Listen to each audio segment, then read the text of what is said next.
तो एपिसोड 6 की शुरुआत में हम सियोंग और रियू को देखते हैं। दोनों तेही के स्टूडियो से घर आ गए थे। रियू को अपने पुराने कुछ ड्राइंग कॉपीज मिलती है। इन ड्राइंग बुक्स में लिखा करती थी। ऐसे ही पुरानी बातों के बारे में याद करके वो बहुत ज्यादा खुश होती है। वहीं तो सियोंग रियू के मैरिज इन्विटेशन कार्ड को देखकर रियू के बारे में याद करता है और बताता है कि उसे रियू के सारे फर्स्ट टाइम्स याद है। पहली बार जब उसका दांत टूटा था, पहली बार जब उसने बिना सपोर्ट के साइकिल चलाया था, पहली बार जब वो घर छोड़कर भागी थी और पहली बार जब उसे एक सीनियर ने रिजेक्ट किया था। मैं बचपन से उसे जानता हूँ, इसीलिए मुझे लगा मुझे उसके बारे में सब कुछ पता है, पर शायद मुझे सब कुछ नहीं पता। इसके बाद हमें पता चलता है कि रियू के डैड असल में एक शेफ थे, पर फिर उन्होंने वो काम छोड़ दिया और अपना शॉप खोला। तभी रियू को उसकी मॉम बुलाती है और सियोंग के घर खाना पहुंचाने के लिए कहती है। तो रियू सियोंग के घर खाना ले आती है। फिर सियोंग से मिलने उसके रूम जाती है, जो रूम अभी भी वैसा ही था जैसा बचपन में था, जिसे देखकर उसे टाइम कैप्सूल की याद आती है। तो वो उसका लेटर ढूंढने लग जाती है। इवन उसे लेटर मिल जाता है और वो इसे पढ़ भी लेती है। सियोंग शावर लेके बाहर आता है और रियू के हाथ में उसका लेटर देखता है, तो वो जल्दी से वो लेटर छीनने जाता है, जिससे वो फट जाता है। रियू से सॉरी कहती है ऐसे उसे बिना बताए पढ़ने के लिए। फिर कहती है तुमने मेरा वाला पढ़ा था इसीलिए मैंने पढ़ा। सियोंग उस लेटर को डस्टबिन में फेंक देता है और बताता है कि ये बस एक जोक था, मैं बस उस टाइम तुम्हें प्रैंक करना चाहता था, इसीलिए मैंने ये लिख दिया था। तो रियू भी थोड़ा ऑकवर्डनेस को दूर करने के लिए हंसते हुए कहती है कि अच्छा तो ये जोक था, तूने तो मुझे डरा ही दिया था। अब सियोंग के लिए बहुत ही ऑकवर्ड सिचुएशन हो ही चुकी थी, इसीलिए उसे कहता है कि मुझे चेंज करना है, इसीलिए क्या तुम बाहर जा सकती हो। रियू बाहर चली जाती है और सोचती है कि अगर इसे मेरे साथ प्रैंक करना था तो 10 साल बाद के लिए ये लेटर में क्यों लिखेगा। तभी ये पागल हो गया था। डैड के शॉप के पास आती है तो उनसे बात करने चली जाती है, जहाँ वो उन्हें अपने ड्रीम के बारे में बताती है कि मैं भी आपकी तरह एक शेफ बनना चाहती हूँ। डैड कहते हैं कि तुम्हें ये सब करने की क्या जरूरत है, इसके लिए तो मैं हूँ ना, और वैसे भी इतनी पढ़ लिख कर भी तुम्हें कुकिंग क्यों करनी है। अब रियू अपने डैड को काम के बारे में समझा नहीं पाती, इसलिए वो अभी उन्हें कुछ नहीं बताती। इधर रियू यूट्यूब पर अपनी कुकिंग चैनल को देखती है, जो उसने यूएस में बनाया था, क्योंकि उसे खाना बनाना सच में पसंद था। लेकिन चैनल पर ज्यादा सब्सक्राइबर नहीं थे, लेकिन वो अपने ड्रीम को लेकर कॉन्फिडेंट थी, इसीलिए अगले दिन वो एक कुकिंग क्लास ज्वाइन करती है, जहाँ से आते हुए सियोंग के ऑफिस के बाहर सियोंग और तेही मिल जाते हैं। अब तेही तो उससे काफी बात करना चाहती थी, इसीलिए वो उसे साथ में चाय पीने के लिए बुलाती है, लेकिन सियोंग तो उसे अवॉइड कर रहा था, इसीलिए वो तेही से कहता है कि हमें बहुत सारे काम करने, इसलिए अंदर आ जाओ। तो रियू भी कहती है कि उसे अभी कुछ काम है, पर ऑफिस में तेही सियोंग से पूछती है कि क्या तुम रियू को अवॉइड कर रहे हो। सियोंग इस बात को भी इग्नोर करने जाता है, तो तेही पूछती है कि तुमने मेरे साथ काम करने के लिए हाँ क्यों कहा। सियोंग कहता है अच्छी अपॉर्चुनिटी थी इसीलिए। तेही को उसकी बात पे बिलीव तो नहीं होता। तेही कहती है कि अभी जिस तरह तुमने मुझे यूज किया, मुझे तुम पे थोड़ा डाउट तो हो रहा है, क्योंकि पूरे रास्ते तुम चुपचाप थे, तब तुम्हें कोई काम याद नहीं आया, लेकिन जैसे रियू सामने आई तुम्हें अचानक काम याद आ गया। अगर ऐसी बात है तो तुम मुझे यूज कर सकते हो। सियोंग कहता है सॉरी अगर तुम्हें ऐसा लगा तो। तेही कहती है अच्छा ही होगा, मुझे तुम्हारे साथ डेट पे जाने का मौका मिलेगा अगर तुम ऐसे ही रियू को अवॉइड करते रहे तो। वैसे रियू क्यूट है, पर तुम उससे ज्यादा क्यूट हो और मुझे तुम दोनों क्यूटीज के साथ घूमने में अच्छा ही लगेगा। सियोंग कहता है तुम्हें मुझे जितना टीज करना है कर सकती हो, पर रियू को ऐसा कुछ भी मत कहना।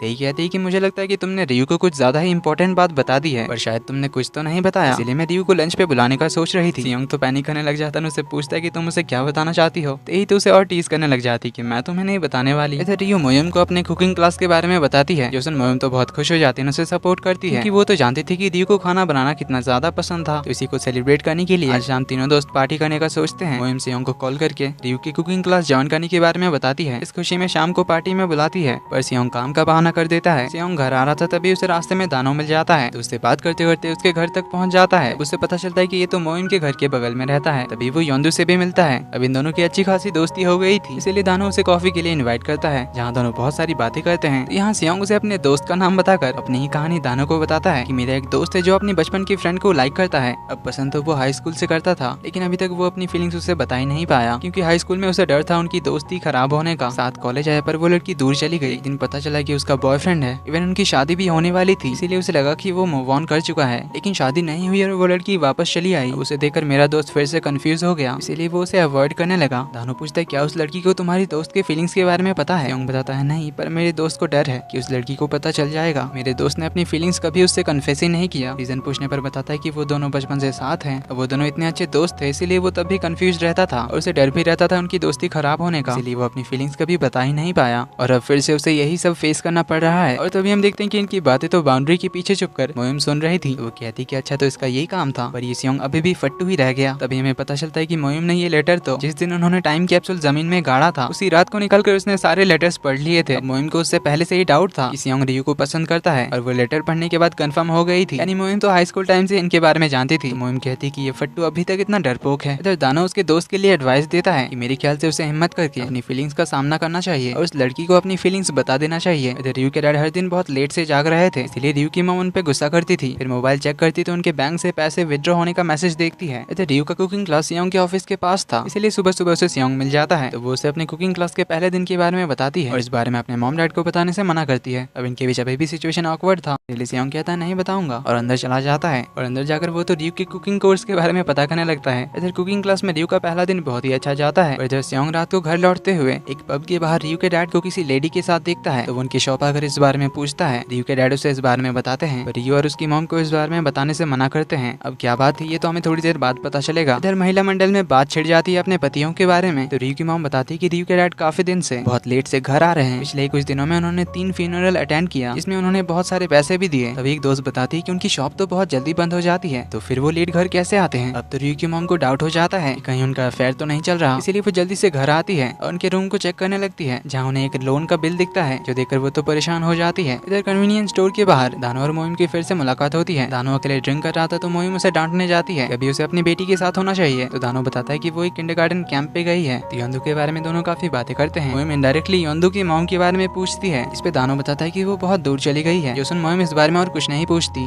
तो मोइम उसे एक छोटी सी रिक्वेस्ट करती है। अब योंदू क्योंकि मोइम से गुस्सा है, तो उसे मनाने के लिए उसे क्या करना होगा ये बताने के लिए कहती है, लेकिन दानो थोड़ा सा पीकर ही टल्ली हो जाता है। मोइम को उसे उठाकर घर तक ले जाना पड़ता है। इधर रियू के डैड जैसे घर आते हैं तो हंगामा शुरू हो जाता है। मॉम उनसे रात रात बाहर रहने के बारे में, पैसों के बारे में और जल्दी रेस्टोरेंट बंद करके वो कहाँ जाते हैं इस बारे में पूछती है। इवन वो लोन क्यों लिया, बैंक से इतने विड्रॉल्स क्यों हैं, तुम्हारा बाहर किसी के साथ अफेयर तो नहीं चल रहा। तो इतना सब सुनने के बाद रियू के डैड उन्हें सच्चाई बताते हैं कि कुछ दिन पहले एक व्लॉगर आया था उनके शॉप में, अब वो उनके रेस्टोरेंट में खाना खाते हुए व्लॉग कर रहा था, पर तभी खाने में उन्हें एक हेयर मिल गया था। रियू के डैड जैसे ही चेक करने गए तो टेबल से सूप का बाउल उस व्लॉगर के महंगे घड़ी पे गिर गई और वो खराब हो गई। और अब क्योंकि खाने में बाल आ गए थे और उनकी वजह से उस व्लॉगर का घड़ी खराब हो गया था, जो बहुत ही ज्यादा महंगा था। अब वो व्लॉगर इन्हें केस करने की धमकी दे रहा था, इसीलिए रियू के डैड उन्हें कंपेंसेट करने के लिए रात को दुकान बंद करके ड्राइवर का काम करते थे। तो वैसे ही सियोंग ने भी उस लेडी को ले जाते हुए रियू के डैड को देखा था, तो तब वो उनके ड्राइवर थे जो उन्हें घर तक छोड़ने गए थे। अब इतनी बड़ी प्रॉब्लम हो गई थी, पर इन्होंने घर में कुछ नहीं बताया था कि वो घर में किसी को परेशान नहीं करना चाहते थे। गलती उन्होंने की थी, इसीलिए वही इसे सॉल्व करना चाहते थे। और वो व्लॉगर्स जल्दी पैसा देने के लिए इन्हें ब्लैकमेल कर रहे थे, कि शॉप बंद कराने का धमकी दे रहे थे, क्योंकि उनके पास वीडियो फुटेज थी, इसीलिए उन्होंने वो लोन लिया था। जो सब सुनने के बाद मॉम को बुरा लगता है रियू के डैड को इतना सब कुछ कहने के लिए। तो रियू भी इस बारे में सोचकर परेशान थी। तभी उसे याद आता है कि उनके रेस्टोरेंट के ऑपोजिट में जो शॉप है वहाँ सीसीटीवी लगा हुआ है। रियू पहुंचती थी, उसे पता चलता है कि सियोंग आकर फुटेज ले गया है। इधर हम सियोंग को देखते हैं जो ऑलरेडी उन व्लॉगर्स के साथ बैठा हुआ था, जो अपने आप को मिस्टर बे का बेटा बताकर उन्हें पैसे देकर सेटलमेंट करने गया था। इससे पहले वो उस डैमेज घड़ी को देखना चाहता था। जैसे ही वो घड़ी इसे दिखाता है, सियोंग इनका झूठ पकड़ लेता है, क्योंकि ये इस ब्रांडेड कंपनी की नकली घड़ी थी। उस कंपनी की असली घड़ी तो सियोंग ने पहना था। प्लस वो एक प्रोजेक्टर से उन्हें एक फुटेज भी दिखाता है किस तरह इन्होंने रियू के डैड को फंसाया। इन्होंने घड़ी को खुद से ही खराब कर दिया था। 11:45 पे घड़ी रुक गई थी और ये लोग 12 बजे खाना खाने के लिए उनके शॉप पे गए थे, यानी घड़ी पहले से ही खराब थी। इवन सीसीटीवी फुटेज में साफ नजर आ रहा था एक बंदे ने अपने सर के बाल तोड़े थे और अंदर जाकर खाने में रख दिया था, जिससे तो ये दोनों साइलेंट हो जाते हैं। यहाँ भी कैमरे में सब कुछ रिकॉर्ड हो गया था। तभी यहाँ दानो भी आ जाता है, क्योंकि सियोंग और दानो ने मिलकर ही इन दोनों को पकड़ने का प्लान किया था, क्योंकि इन्होंने इससे पहले कई सारी रेस्टोरेंट में यही फ्रॉड कर चुके थे और ये सिर्फ उन्हीं भोले भाले रेस्टोरेंट वाले को टारगेट करते थे, जो लोग थोड़े डरपोक थे। इवन इनके यूट्यूब पर तो 1000 सब्सक्राइबर भी नहीं थे और ये झूठ बोलकर कैमरा लगाकर आते थे। इनके 100K से ज्यादा सब्सक्राइबर हैं। तो भांडा फूटने के बाद ये दोनों भागने लगते हैं। एक को दानो पकड़ लेता है पर दूसरा सियोंग से बचकर रोड क्रॉस कर लेता है, लेकिन दूसरी साइड पर तो रियू मिल जाती है जो इसे पीटने लगती है, पर ये बंदा रियू को गिरा देता है। तब तक सियोंग रास्ता पार कर लेता है और रियू को चेक करने आता है, क्योंकि उसके नाक से खून निकल रहा था। ये बंदा भागने की कोशिश करता है, लेकिन दोंगजिन आ जाता है जो इसके पैर पे ऐसे मारता है कि वो चल ही नहीं पाता है, जिसके बाद ये लोग इन्हें पुलिस में पकड़ा देते हैं। तो रियू सियोंग को थैंक यू कहती है उनकी हेल्प करने के लिए। उसे बताते हैं कि मेरे डैड के साथ इतना सब कुछ हो रहा था, पर मुझे ही कुछ पता नहीं था। उनकी हेल्प करने के लिए थैंक यू, मेरे से तो तू बहुत अच्छा है। सियोंग कहता है मैं हमेशा से ही तेरे से ज्यादा अच्छा था और तेरे डैड को अनजान नहीं थे, इसलिए थैंक यू बोलना बंद कर। तो रियू पूछते कि फिर क्या मैं अनजान हूँ जो मुझे इतना अवॉइड कर रहा है और मेरे से इतना डिस्टेंस क्यों मेंटेन कर रहा है। मैं नोटिस कर रही हूँ तो मेरे साथ इतना ऑकवर्ड क्यों फील कर रहा है, पहले तो हमारे बीच ऐसा कुछ भी नहीं था।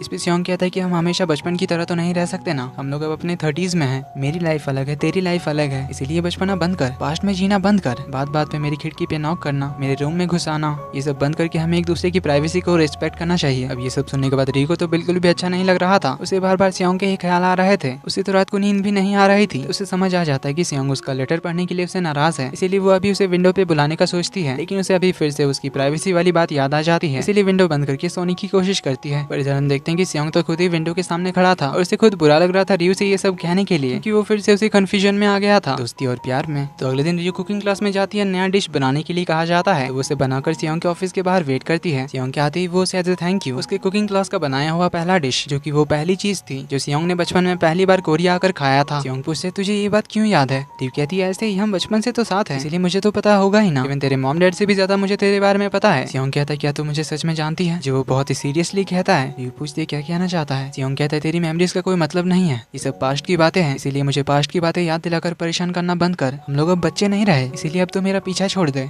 रियू कहती है मैं तेरे पीछे नहीं आती। सियोंग कहता है कि प्लीज मुझे अकेला छोड़ दे और अब से मेरी जिंदगी में इंटरफेयर करना बंद कर। पर रियू कहती है बिल्कुल नहीं, मैं तेरी लाइफ में टांग अड़ाते रहूंगी। क्या तूने कभी मेरे घर आने के लिए पहले परमिशन ली थी? नहीं ना, तो फिर मुझे क्यों मना कर रहा है? हम लोग क्लोज हैं इसीलिए तो हमें ये सब अलाउड है ना। तो ये दूर रहने की बात कहाँ से आई? जोसन सियोंग अब चिल्ला कर कहता है कि अब बस कर, तू तो अभी वही कर रही है, तेरी वजह से मेरा दिमाग खराब हो जाता है। ये बोलकर वो जाने लगता है। अब रियू को समझ नहीं आ रहा था कि उसने ये सब क्यों कहा, तो उससे जाते जाते सियोंग के बारे में ही याद आता है। रियू के वॉइस ओवर से हमें सुनाया जाता है जिसमें वो कहती है कि मुझे सियोंग के सारे फर्स्ट के बारे में याद है, यानी सियोंग का हर पहला काम, उसका first time banana milk shake पीना, उसका पहली बार स्विमिंग करना, पहली बार जब वो छुट्टियों के बाद मुझसे हाइट में बड़ा हो गया था। पर तभी रियू को याद आता है कि उसे सियोंग के पहले प्यार के बारे में पता नहीं है, क्योंकि कॉलेज जाने से पहले रियू को पता चल गया था कि सियोंग को किसी पे क्रश है, लेकिन फिर उसे उस लड़की के बारे में कुछ पता ही नहीं चला था, यानी उसे सियोंग के पहले प्यार के बारे में पता नहीं था। इसीलिए वो सियोंग से पूछने के लिए उसके पीछे भागती है। सियोंग जो काफी दूर चला गया था वो वापस आ रहा था, तभी रियू से बात करने के लिए रोकती है, पर सियोंग नहीं रुक रहा था, इसलिए रियू अपना हील निकाल कर उस पे फेंकती है, तो सियोंग पीछे मुड़ता है। तो रियू पूछती तेरे कहने का मतलब क्या था?